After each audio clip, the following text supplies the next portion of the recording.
우리가 살고 있는 이 세상 속에서는 결코 들어볼 수 없는 용어이지만 교회 속에서는 자주 들을 수 있는 용어, 그 용어는 바로 아멘이라고 하는 용어이지요.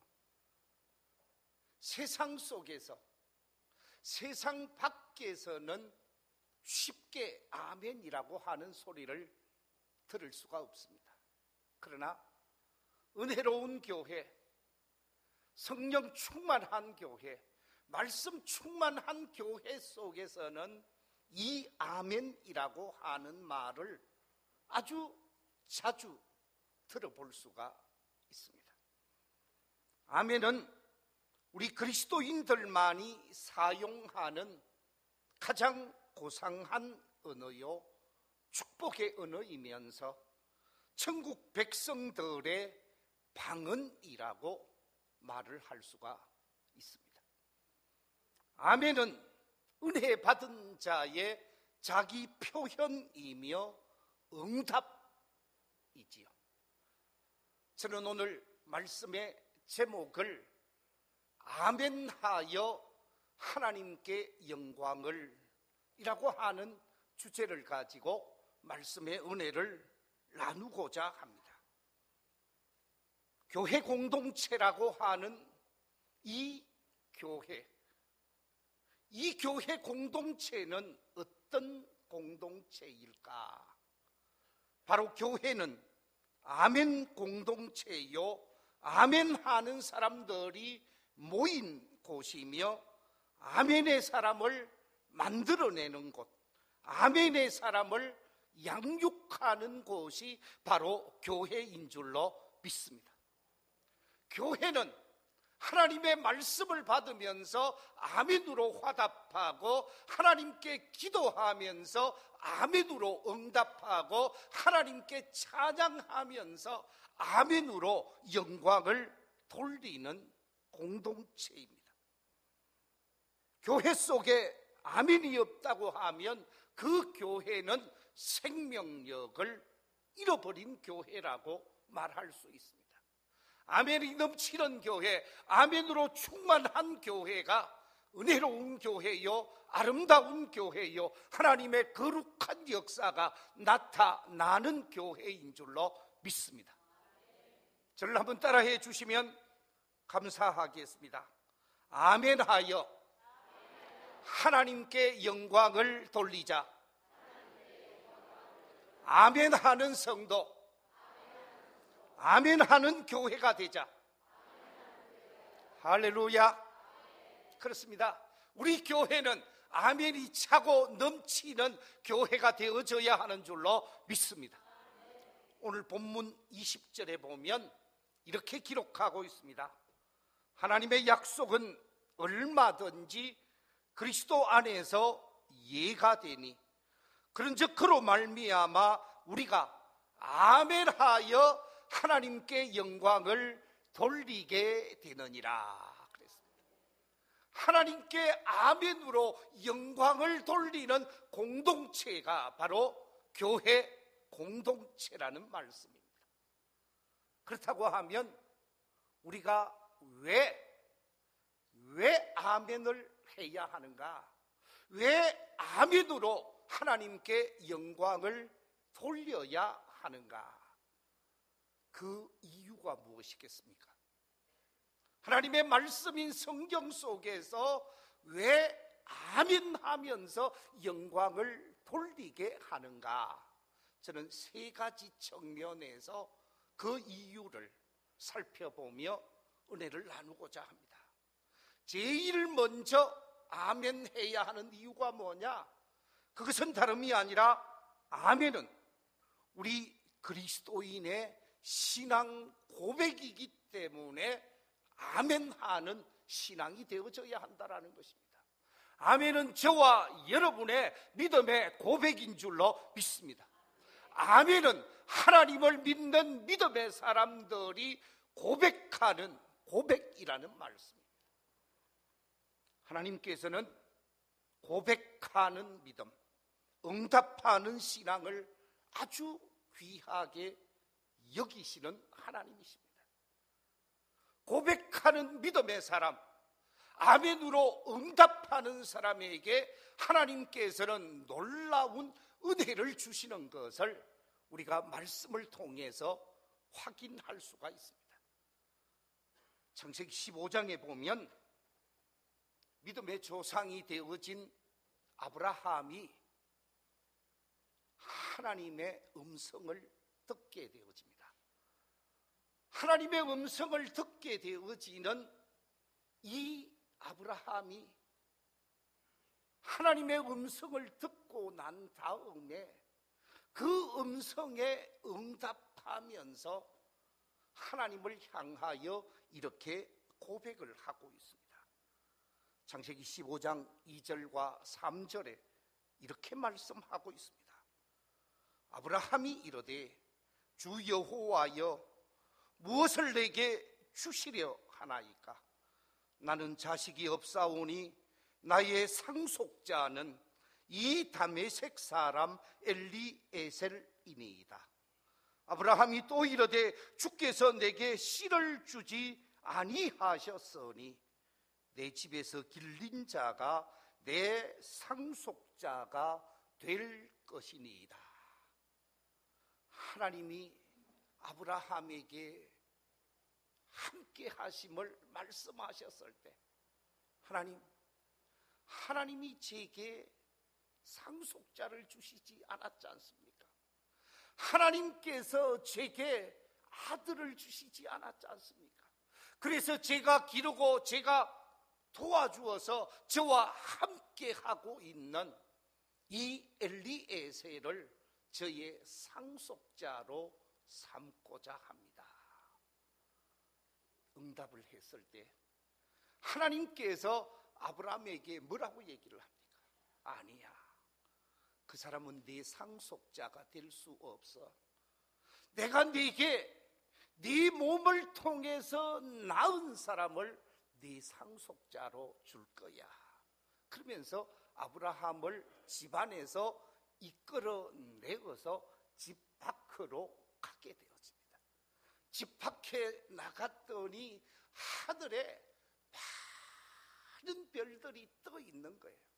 그 별을 바라보게 하면서 아브라함아, 저 뭇별과 같이 너를 통해서 많은 자녀들, 너를 통해서 많은 사람들을 이 땅에 있게 할 거야 하는 하나님의 말씀이 주어지게 되어집니다. 그때 이 말씀을 받게 되어진 아브라함이 아멘, 감사합니다, 그렇게 될 줄로 믿습니다 그러면서 아멘으로 화답하는 모습이 창세기 15장에 기록이 되어져 있습니다. 사실 아브라함은 아멘할 수 없는 사람이었습니다. 왜냐하면 아브라함이 아멘할 수 없는 것은 이미 자신의 나이가 그때 85세였습니다. 그의 아내 사라의 나이가 75세였습니다. 사라의 몸은 이미 경수가 끊어지게 되어지고 자녀를 생산할 수 있는 생산 능력이 끝났었음을 확인하게 되어졌던 것입니다. 그런데도 불구하고 하나님께서 하늘의 뭇별과 같은 많은 후손이 만들어질 수 있도록 네게 후손을 주겠다라고 얘기했을 때 아멘, 하나님께서 그렇게 해 주실 줄로 믿습니다 라고 하는 신앙 고백을 하게 되어졌다라는 말씀입니다. 이 같은 놀라운 신앙 고백을 하게 되어진 것은 나는 할 수 없지만, 내 아내는 할 수 없지만 나를 지으신 하나님이요, 내게 생명을 주신 하나님이요, 나를 지금까지 존재케 하신 능력의 하나님, 권능의 하나님, 창조의 하나님 되시는 여호와 하나님께서는 하실 줄로 믿습니다. 이 믿음이 있었기에 그렇게 될 줄로 믿습니다 라고 고백하면서 아멘 했다라는 것입니다. 그런데 이 같은 아멘을 성경에 보면 그의 의로 여기셨다라고 말하고 있습니다. 아브라함이 하나님 앞에 아멘으로 고백한 것을 아브라함의 아름다운 믿음, 의로운 믿음으로 하나님이 인정을 하셨다라는 말씀입니다. 그렇습니다.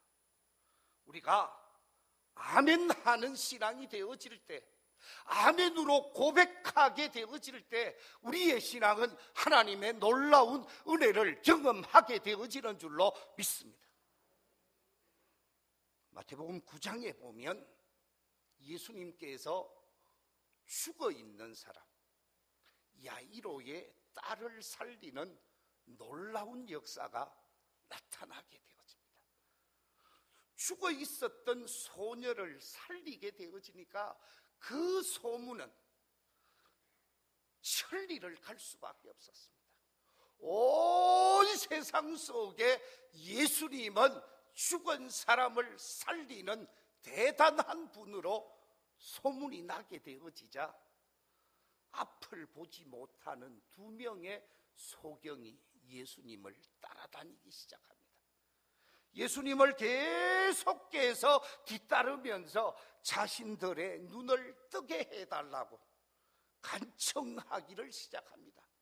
다윗의 자손이여 우리를 불쌍히 여겨주십시오. 다윗의 자손이여 우리를 긍휼히 여겨주십시오.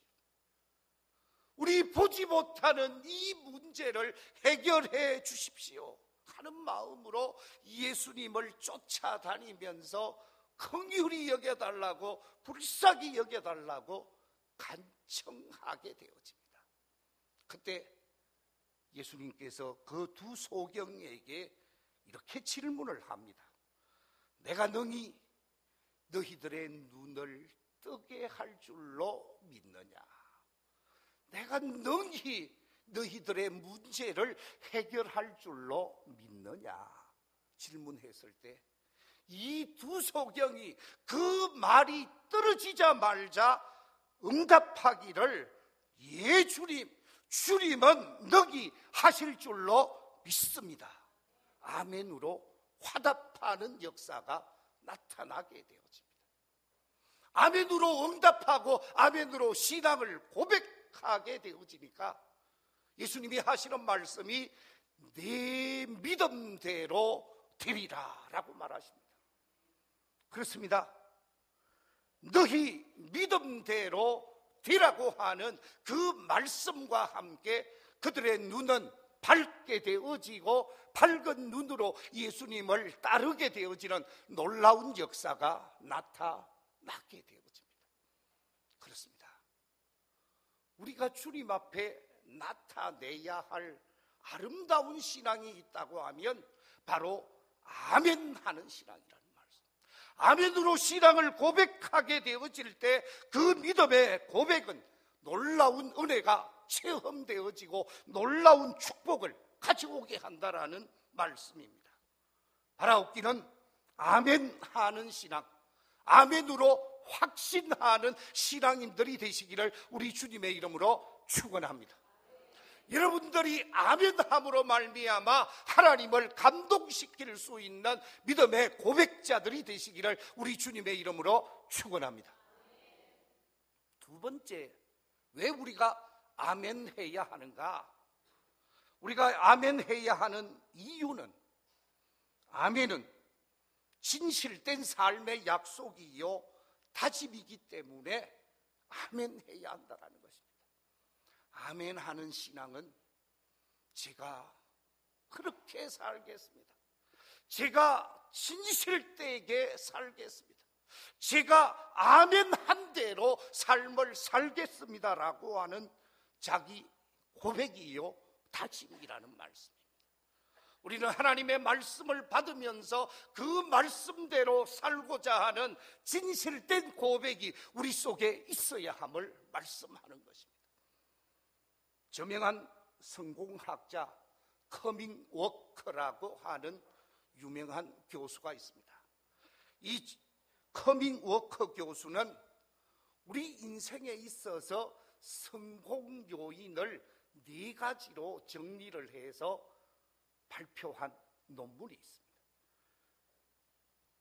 성공 요인, 이 세상에 살고 있는 모든 사람들에게 적용할 수 있는 성공 요인 가운데 중요한 것 4가지를 소개하고 있었는데, 그 첫 번째가 뭐냐?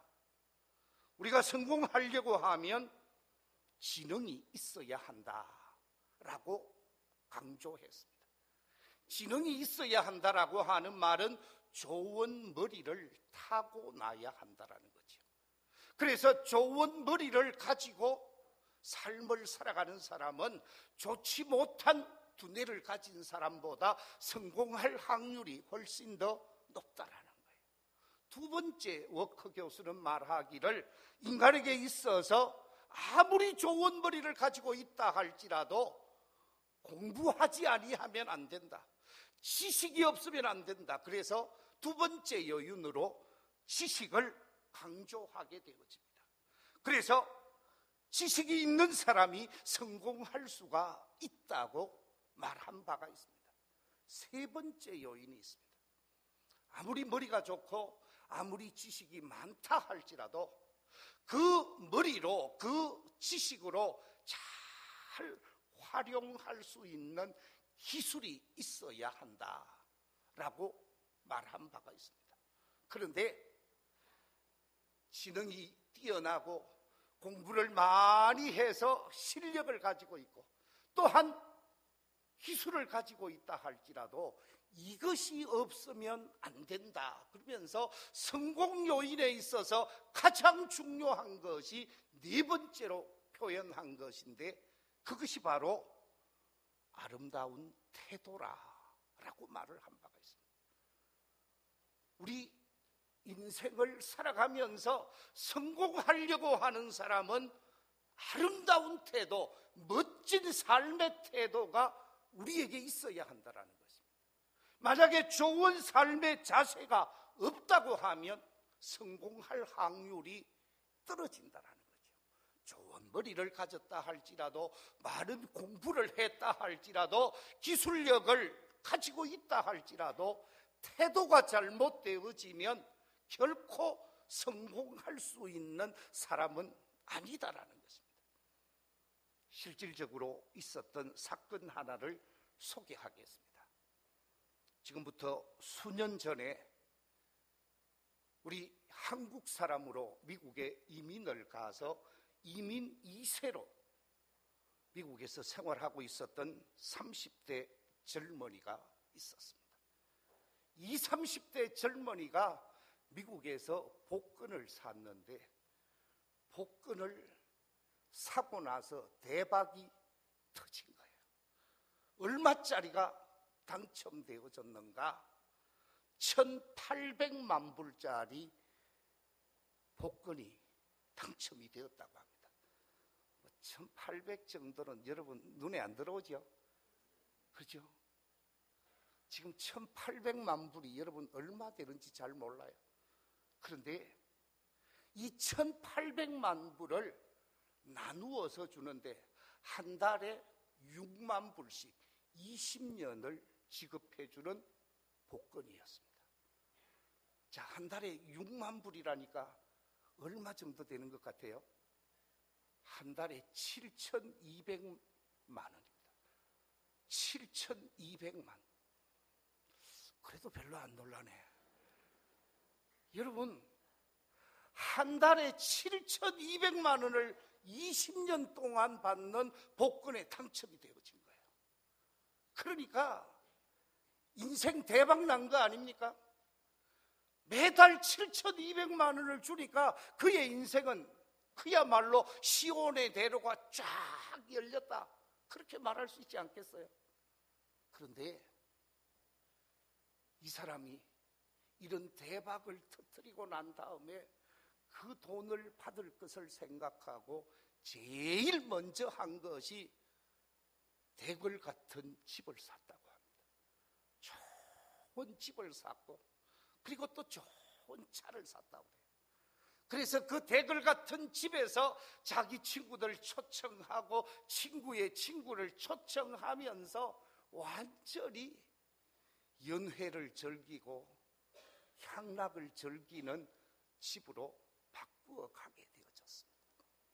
그런데 그 대걸 같은 집에서 끊임없는 연락을 즐기다가 만족하지 못하고 그 집을 벗어나서 본인이 구입한 차량을 가지고 이곳 다니고 저곳 다니고 돈을 막 쓰니까 주변 사람들이 막 붙게 되어졌다고 그래요. 그런데 가지 말아야 할 곳을 가게 되어졌습니다. 만나지 말아야 할 여인들을 만나게 되어졌습니다. 그러다가 어느 날 그만 음주운전과 마약을 하게 되어지고 운전을 해가다가 큰 사고가 나게 되어집니다. 그 사고로 인해서 못된 짓 한 게 다 드러나 버렸어요. 자신의 아내가 배신감을 갖게 되어지고 그 아내가 이혼 소송을 하게 되어집니다. 이혼 소송을 하면서 매월 7,200만 원 나오는 6만 불 가운데 3만 불은 아내에게 주도록 하고, 자녀들을 키우고 있는 아내이기 때문에 대걸 같은 집을 매월 부금을 넣게 되어지는데 그 집도 자녀 양육권을 아내에게 주면서 집도 아내의 것으로 재판이 결정되고 말았다고 합니다. 그리고 그 사고를 처리하고 이런저런 문제를 해결하는데 받는 돈을 가지고 다 처리를 하고 나니까 알거지가 되어졌다고 합니다. 그리고 체포되어져서 감옥에 들어가면서 그의 인생은 쫄딱 망하게 되어졌다라는 것입니다. 왜 이렇게 되었는가? 왜 이런 비극적인 결과가 그에게 초래되어졌는가? 그가 머리가 나빠서 그렇습니까? 그가 공부를 안 해서 그렇습니까? 아닙니다. 그가 그렇게 인생을 패망하게 되어진 것은 삶의 태도가 잘못되었기 때문이라는 것입니다. 삶의 태도가 잘못되어져 버리면 결코 성공적인 인생을 살아갈 수가 없다라는 말씀입니다. 그렇습니다. 우리가 인생을 살아가면서 삶의 자세가 잘못되어지면 천만금을 가지고 있다 할지라도 그 인생은 망할 수밖에 없습니다. 아멘이라고 하는 뜻이 무엇입니까? 이 아멘이라고 하는 말의 의미는 진실이라는 말입니다. 바로 저는 진실하게 살겠습니다. 진실하게 행동하겠습니다. 진실하게 생활하겠습니다. 하나님 앞에 진실한 사람, 하나님 앞에 아멘하면서 진실을 삶의 도구로 삼고 진실을 생활 철학으로 삼아서 그렇게 삶을 살아가게 되어질 경우 그 사람은 실패자가 아니라 성공자로서 삶을 살아갈 수가 있다라는 말씀입니다. 우리 모두가 아멘함으로 하나님 앞에 진실을 떼고 아름다운 삶을 살아가면서 하나님이 기뻐하는 멋진 신앙인으로 삶을 펼쳐가게 되시기를 우리 주님의 이름으로 축원합니다. 우리 신앙인에게 있어서 삶에 아멘이 빠지게 되어지면 실패할 수밖에 없습니다. 패망할 수밖에 없습니다. 인생의 아멘 인생의 진실이 성공의 자본이라는 말씀입니다. 오늘 본문 속에서 사도 바울은 말을 할 때에 아니요 하게 되어지는데 자신의 육체적 욕망을 따라서 자신의 지식을 따라서 할 때 예하고 아니요 할 때 아니요 하는 것이 아니라고 고백을 합니다. 하나님의 뜻이면 언제든지 예라고 고백을 하고 있습니다. 하나님의 뜻이 아니면 언제든지 아니요 하겠다라고 고백을 하고 있습니다. 그렇습니다.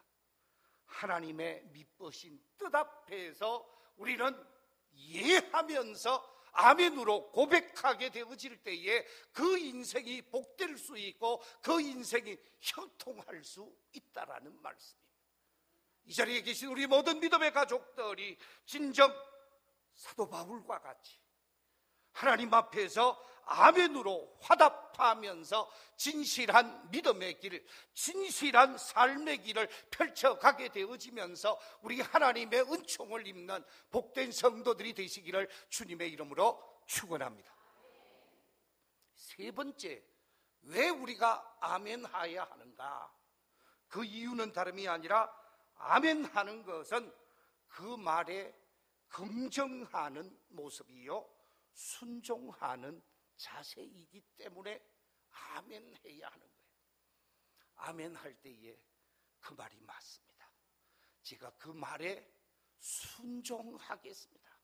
그 말대로 삶을 살아가겠습니다라고 하는 말씀 앞에서의 자기 고백이라는 말씀입니다. 어떤 자세로 일을 하느냐에 따라서 그 결과는 엄청난 차이가 있을 수 있습니다. 학생이 공부함에 있어서, 농부가 농사를 지음에 있어서, 예배자들이 하나님 앞에 나와서 예배드림에 있어서 어떤 자세로 예배를 드리는가, 어떤 자세로 일을 하는가, 그 자세에 따라서 그 결과는 엄청난 차이가 있을 수 있다라는 말씀입니다.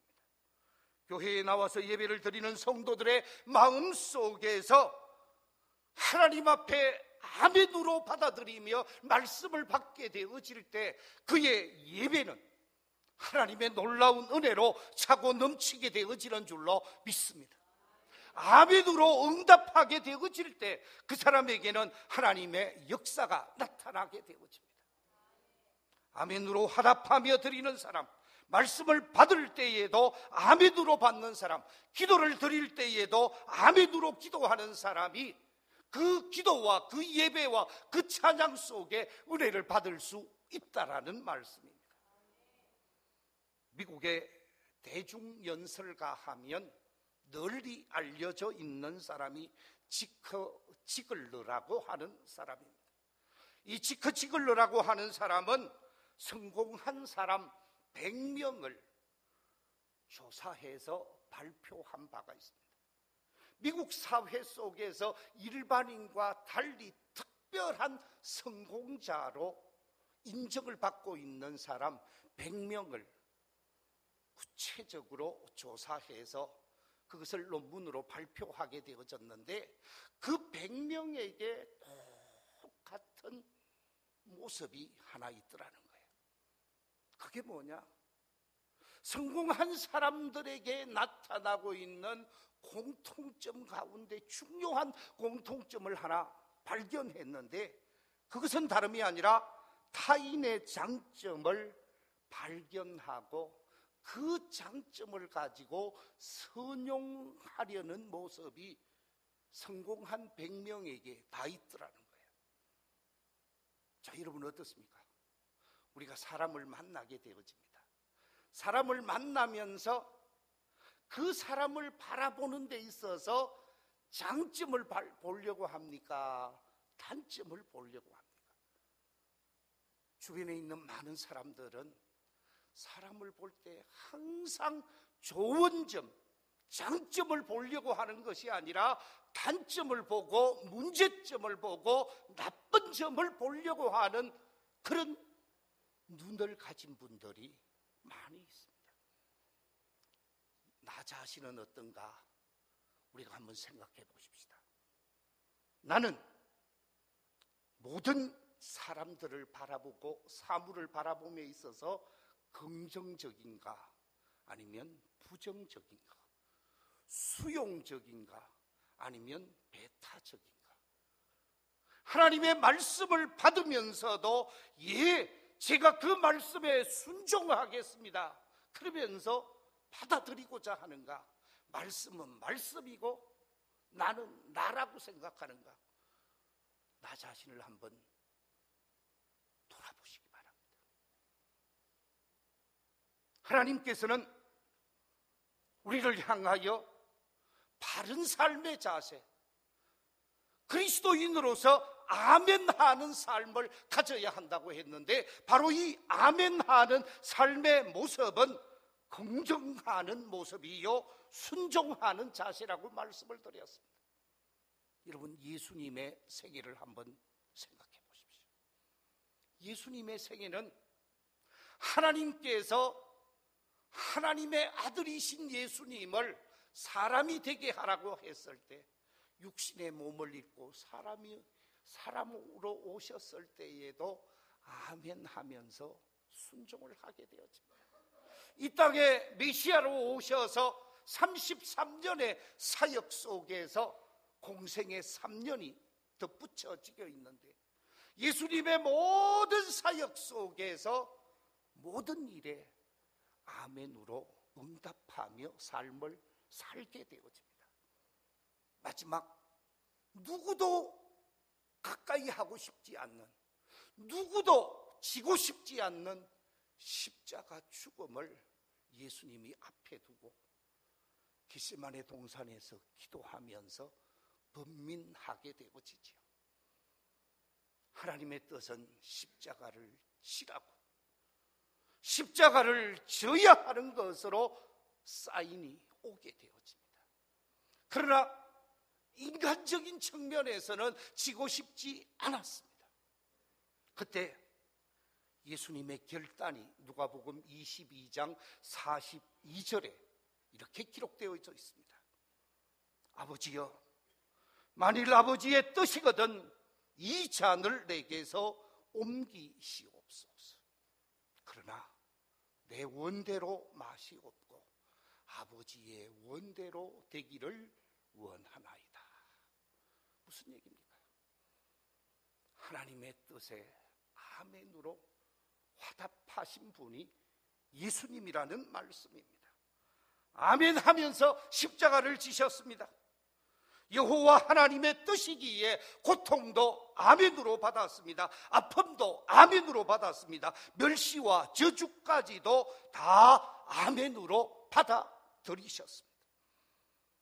그 결과 인류 구원의 문이 활짝 열려지게 되어졌습니다.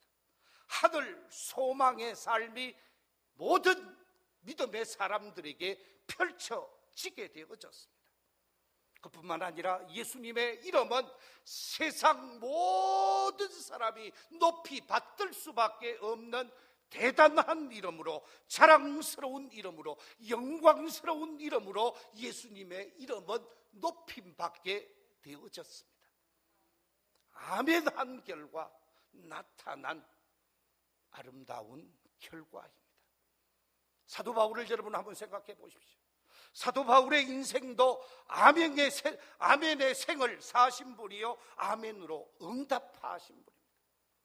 자기가 하고 싶지 않아도, 자기가 원치 아니해도 성령님이 말씀하시고 성령님이 조명하시고 성령님이 지시하시면 아멘, 하나님의 뜻대로 살겠습니다. 성령님의 지시대로 따르겠습니다.